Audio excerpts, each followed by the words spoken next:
Number বচন singular number plural number. ডেয়া অর্থ হরিণ। এই নাউনটি প্লুরাল নাম্বার একই ডেয়ার। ডজন অর্থ ডজন। এই নাউনটির প্লুরাল নাম্বারও ডজন। গ্রোস অর্থ 12 ডজন।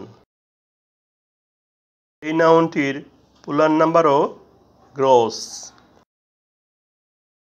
100 অর্থ শত। এই নাউনটির প্লুরাল নাম্বারও 100। অফস্প্রিং অর্থ সন্তান। এই নাউনটির প্লুরাল নাম্বারও অফস্প্রিং। পেয়ার অর্থ জোড়া। এই নাউনটির প্লুরাল নাম্বারও পেয়ার। শিপ অর্থ ভেড়া। এই নাউনটির প্লুরাল নাম্বারও শিপ।